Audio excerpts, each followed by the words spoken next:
सबसे पहले 27 सितंबर को अररिया में दिया गृह मंत्री अमित शाह का ये बयान सुनिए। 160 से ज्यादा सीटों के साथ एनडीए भाजपा सरकार बनाकर मनाने। इससे एक दिन पहले 26 सितंबर को अमित शाह ने पटना भाजपा कार्यालय में कहा था कि हमारा लक्ष्य 225 सीटें हासिल करना है। एनडीए के बाकी नेता भी यही टारगेट लेकर चल रहे थे। नमस्ते, हम हैं अक्षय।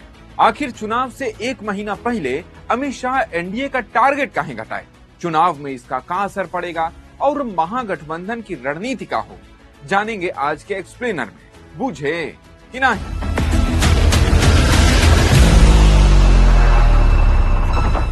सबसे पहला सवाल तो ये है कि एनडीए में 225 सीट जीतने का टारगेट तय कब हुआ?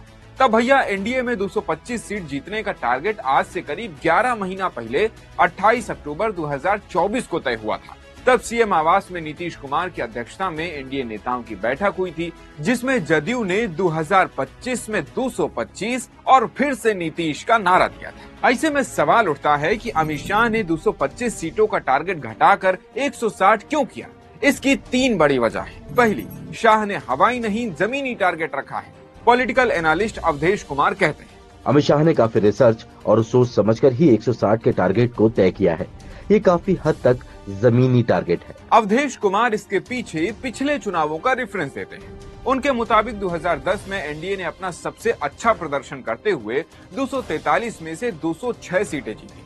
तब विपक्ष बिखरा हुआ था, लेकिन अभी विपक्ष एकजुट है। 2020 में चिराग पासवान एनडीए से बाहर थे, तब कुछ सीटों पर त्रिकोणीय लड़ाई हुई थी। इस बार अभी चिराग एनडीए में है, लेकिन प्रशांत किशोर एक फैक्टर बनाते दिख रहे हैं, जिससे ये चुनाव भी 2020 की तरह ही हो सकता है। उस वक्त दोनों गठबंधन में सिर्फ 11,150 वोटों का अंतर था। शाह के 160 का टारगेट देने के पीछे दूसरी वजह है सर्वे रिपोर्ट में कांटे की टक्कर। भाजपा के अपने सर्वे, फीडबैक और संगठन की रिपोर्ट में कहा गया है कि 225 का दावा जमीन पर काम नहीं करेगा। सीनियर जर्नलिस्ट अजय कुमार कहते हैं, पार्टी के पास अंदरूनी रिपोर्ट है कि प्रशांत किशोर एनडीए को नुकसान कर रहे हैं। नुकसान की भरपाई के लिए ही नीतीश ने लोगों के लिए खजाना खोल दिया है। कर्ज लेकर 125 यूनिट फ्री बिजली और महिलाओं को